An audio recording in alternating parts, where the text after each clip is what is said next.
Family said I was too stupid to succeed, and laughed when I left home at 18. "You'll be back in a week," they mocked. Months later they were speechless when I still remember the way they laughed. I stood in the doorway with a single duffel bag slung over my shoulder, my heart hammering so hard I thought they might hear it. My father leaned back in his chair shaking his head in amusement. My mother smirked as she took a slow sip of her coffee, and my older brother, always the first to twist the knife, chuckled so hard he nearly fell off the couch. "You'll be back in a week," he said, wiping a tear from his eye. "Maybe less." "A week?" my mother scoffed. "Give him 3 days before he's calling, begging to come home." I swallowed hard, refusing to let them see how much it hurt. I had spent my entire life being told I was nothing, that I was too dumb, too weak, too pathetic to make it on my own. Every dream I'd ever had was met with ridicule. Every effort I made was dismissed as a joke. And yet, here I was, about to prove them all wrong. "Good luck out there," my father added, his voice dripping with condescension. "You won't last." I didn't say a word. I just turned around, stepped over the threshold, and walked out into the night. I never looked back. The cold night air bit at my skin as I stepped off my parents' porch, my duffel bag digging into my shoulder. I didn't have a car. I didn't have any savings. What little money I had earned from odd jobs had conveniently gone to the family over the years. I had no job lined up, no apartment waiting for me, no safety net. But I had one thing: freedom. For the first time in my life, I wasn't trapped under their roof, listening to their endless taunts about how I'd never amount to anything. The thought gave me enough courage to keep walking, even though I had nowhere to go. I took the bus into the next town over, using the last of my cash on the ticket. It was a quiet ride, just a few other passengers, an old man nodding off, a tired-looking woman staring blankly out the window. I sat in the back, gripping the strap of my bag, wondering what the hell I was going to do next. I had no friends to crash with. My parents had made sure of that, controlling every aspect of my life so I never got too close to anyone. No relatives thither. Anyone who might have taken me in had long since cut contact with my family, fed up with their selfishness and cruelty. I got off the bus in a town I barely knew and walked until I found an old, run-down motel. The flickering neon sign read, "Rooms $25 a night," cheaper than most, but still more than I could afford for long. I paid for a single night, and collapsed onto the creaky bed, staring at the water-stained ceiling. Reality hit me like a freight train. I was alone. No plan. No backup. This was what they wanted. They wanted me to fail, to crawl back and admit they were right. I refused. I gritted my teeth and sat up. If I wanted a life of my own, I was going to have to fight for it. That night I barely slept. By sunrise I was back on my feet, ready to take whatever work I could find. I knocked on doors, restaurants, gas stations, convenience stores, asking if anyone was hiring. Most didn't even look up as they muttered, "Not hiring." Others laughed in my face, probably seeing the desperation in my eyes. Then, at a dingy little diner on the edge of town, I got lucky. The owner, a gruff man named Carl, eyed me up and down as I asked for work. "You got any experience?" "No," I admitted, "but I'll do anything. Clean tables, scrub floors, take out the trash. I just need a chance." Carl sighed and rubbed his chin. "You're willing to start right now?" "Yes." And just like that, I had my first job. It wasn't much minimum wage, long hours, no respect from the regulars, but it was a start. I spent the next few weeks scrubbing grease off kitchen floors, washing dishes until my fingers pruned, and hauling bags of garbage out to the alley. It was brutal work, but I didn't care. Every dollar I earned was mine. I crashed at the motel for as long as I could afford it, then moved into the cheapest room I could find, a tiny, roach-infested apartment with peeling wallpaper and a broken heater. I had nothing but a mattress on the floor and a second-hand lamp, but it was mine. And every single day, I reminded myself, I am never going back. The days blurred together: long shifts at the diner, aching feet, greasy clothes that never felt fully clean. The pay was garbage, barely enough to keep me afloat, but I made it stretch. No eating out, no unnecessary spending. Every spare dollar went towards something that would push me forward. And then, one night, I got a reminder of why I could never stop. I was walking home from work, exhausted but satisfied that I'd made it through another shift, when my phone buzzed. I barely used it, only had it for emergencies, but the name on the screen made my stomach twist. Mom. I almost ignored it, almost, but something in me needed to hear what she had to say. I answered, keeping my voice flat. "What?" There was a pause, then a dramatic sigh. "Oh, so now you're too good to check in with your family?" I clenched my jaw. Family? That word meant nothing coming from her. "I've been busy," I said simply, kicking at a loose rock on the sidewalk. "Well, we were just wondering if you were done with this little stunt yet," she said, her voice thick with amusement. "It's been what, a month? You have to be struggling by now." I didn't answer. "You know, your father said you wouldn't last. I bet you're eating out of trash cans." She laughed, like the image of me starving was entertaining. "If you beg, maybe we'll let you come home."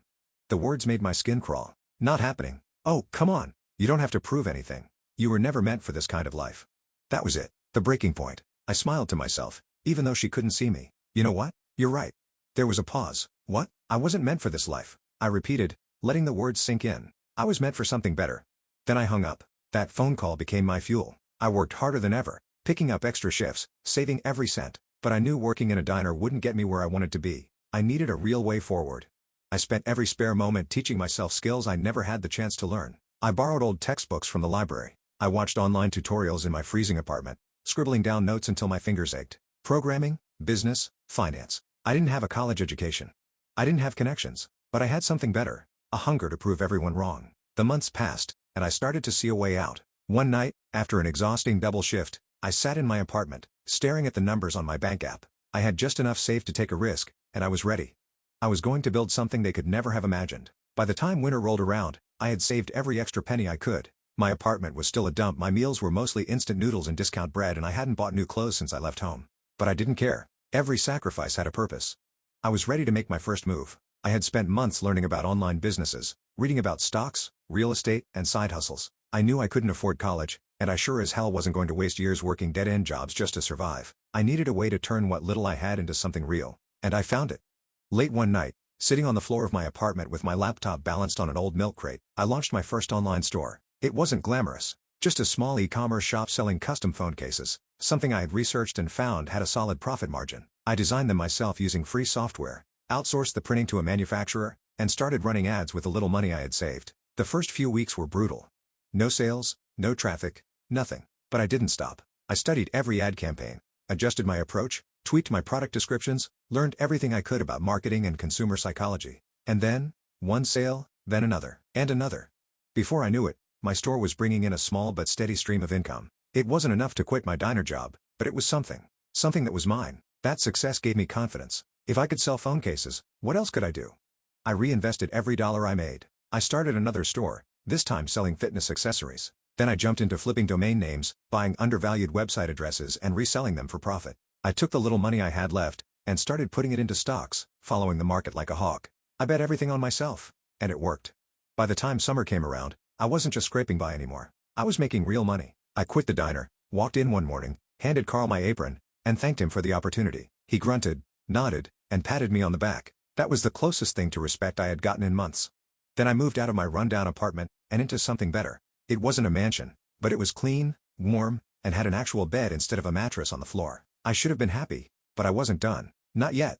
Because now, it was time to go back. Not to stay. Not to beg for approval. No, I was going back to show them exactly what they had lost. I didn't rush it. Success is best served slow, deliberate, unstoppable. By the time I was truly ready, I had built something they could never have imagined. Multiple income streams, smart investments, and a business that was scaling faster than I ever thought possible. And the best part? They had no idea. I hadn't spoken to my family since that last phone call with my mother. No updates, no breadcrumbs to track my progress. To them, I was probably still working some dead-end job, barely scraping by. So when I made my move, I wanted it to be loud. I started small, buying a few properties in my old town under an LLC, quietly acquiring businesses that were struggling. One of them, the auto shop, my father swore would never hire me. I didn't just buy it, I owned it outright. And once the ink was dry, I made sure they knew. The announcement went up in the local paper, just a small blurb. Local investor acquires long-standing auto shop. But in a town like ours, word spread fast, and I knew exactly who would read it. I could already picture their faces. My father, gripping his coffee cup a little too hard. My mother, squinting at the article like the words might change if she stared long enough. My brother, probably laughing at first, until he realized it wasn't a joke. And that was just the beginning. It didn't take long for the calls to start. At first, they were subtle. My mother texting, "Hope you're doing well," like she hadn't mocked me the last time we spoke. My brother tried to, sending a casual, "Hey, long time no see." I ignored them both. Then the tone changed. A week after the newspaper announcement, my father finally called. I let it ring, smirking as I imagined him pacing, trying to figure out what to say. When he called again, I picked up, just to hear the disbelief in his voice. "You bought the auto shop?" "No, hello." No small talk. Straight to the point. "Yes." A pause. Then forced laughter. "What the hell do you know about running a business?" I leaned back in my chair, staring at the framed ownership papers on my desk. "Enough to buy yours." Next silence. That was the moment it hit him. I wasn't the pathetic, desperate kid he expected to come crawling back. I was the one holding the power now. I let the silence stretch before adding, "I told you I wouldn't fail." Then I hung up. That was only the first hit. The next one? That would leave a scar. After that call, I knew the real fun was about to begin. For the first time in my life, they were the ones chasing me. My mother tried again a few days later, leaving a voicemail filled with fake warmth. "We should all get together. It's been so long." As if the last time we spoke, she wasn't laughing at the idea of me failing. Then came my brother, texting me like we were old friends. "Hey, heard you've been doing well. Maybe we should catch up sometime." I ignored them both, But my father? He wasn't one for sweet talk. He showed up. I was at the auto shop one morning, going over paperwork with my manager, when I heard a familiar voice at the front desk. "I want to speak to the owner." I stepped out of the office and there he was, my father, standing in a building with my name on the deed. He looked around like he barely recognized the place. The shop had been struggling before I took over, run into the ground by poor management and outdated practices. In just a few months, I turned it around, new equipment, an updated business model, real marketing. Profits were up, and the town was talking. He finally turned to me. His expression was unreadable, but I could see it in his eyes. He hated that I was here, that I had built something without him. "You got lucky," he muttered. I smiled. "No, I worked." He exhaled sharply. "So what now? You just ignore your family?" I raised an eyebrow. "That's funny. You didn't seem too concerned about family when you bet I'd come crawling back." His jaw tightened. "That's not." I cut him off. "What do you want?" He hesitated, just for a second, and that's when I knew. He wasn't here to congratulate me. He was here because he needed something. The shop wasn't the only thing I had been quietly buying up. I had kept my eye on other businesses in town, including my father's. His company had been bleeding money for years, barely staying afloat. I knew it, he knew it, and now, he was desperate. "Things have been tight," he admitted, choosing his words carefully. "I thought maybe we could work something out." I tilted my head. "You mean you want my help?" He clenched his teeth. He hated admitting it. "I just figured since you're doing well now, you'd be willing to." "No." The word was sharp, final. His face hardened. "You think you're better than us now?" I shook my head. "No. I just finally see you for what you are." He opened his mouth to argue, but I wasn't interested. "Good luck," I said, walking back to my office. "You'll need it." I didn't look back, but I knew the truth. This was only the beginning. After that encounter, I expected them to back off. They didn't. When I ignored my father's request for help, my mother swooped in next. She called, texted, even showed up at the shop once, her voice dripping with forced concern. "We just want to talk," she said. "We're still family." I almost laughed. Family? What was that family when they laughed at me? What was that family when they told me I was too stupid to succeed? But I was patient. I knew something they didn't. I was about to take away the last thing they had. See? While they were busy scrambling, I was making moves. My father's business, the one he built his entire identity around, was on its last legs, and I was the one holding the knife. Through another LLC, I put in an offer to buy the building his company operated out of. The owner had been trying to sell for months, and my offer? Too good to refuse. Once the papers were signed, I made my move. I sent him the eviction notice myself. It was brutal. Legally airtight. 30 days to vacate. No extensions, no negotiations. I didn't have to wait long for the explosion. 2 days later, he barged into my office, red-faced and shaking. "You think this is funny?" He spat, slamming the letter onto my desk. I leaned back in my chair, calm. "I think it's business. You don't understand what you're doing." His voice wavered, his confidence crumbling. "You're ruining me." I smiled. "Now you know how it feels." For the first time in my life, I saw something I never thought I'd see in his eyes. Fear. He wasn't in control anymore. I was. And I had one last thing to say. "I told you I'd never come crawling back." Then I stood up, walked past him, and left him alone in my office, holding the evidence of his own downfall. I thought that would be the end of it, that once my father realized he had lost, he'd finally slink away in defeat. I underestimated his pride. A week after the eviction notice, I got another call, this time from my brother. He hadn't bothered reaching out in months, not when I was struggling, not when I was building my business, but now he suddenly cared. "Look, man," he started, his voice unnaturally friendly. "I know things have been rough between us, but this is Dad we're talking about. You can't just take everything from him." I raised an eyebrow. "Everything?" "Yeah," he said, like I was the villain in all this. "The business is all he's got. Just give him more time." I let out a slow breath. They still didn't get it. "I'm not giving him anything," I said coldly. Just like he never gave me anything. There was a long pause. Then, in a quieter voice, my brother muttered, "Mom's worried about him." That almost made me laugh. Worried? About the man who mocked me my entire life? Who laughed when I walked out the door? I shook my head. "Not my problem." "You're serious?" His voice was tight with frustration now. "You're really going to let him lose everything?" "Yes, because that's exactly what he deserved." He sighed, clearly realizing he wasn't going to change my mind. "You know what? You've changed, man. Success got to your head." I smiled. "No. I just finally learned how to stop being their doormat." I hung up, but I wasn't done yet. If they thought I was going to stop at just evicting my father, they were dead wrong. I wanted them to feel what I felt. The humiliation, the powerlessness, the hopelessness of having your future ripped away. So I did one last thing. I reached out to a few investors, people who had been circling my father's company like vultures, waiting for the right moment. I made them an offer. I would help them acquire what was left of his failing business. Within 2 weeks, the deal was done. My father wasn't just losing his building, he was losing everything. And when the news broke, the whole town knew. People whispered.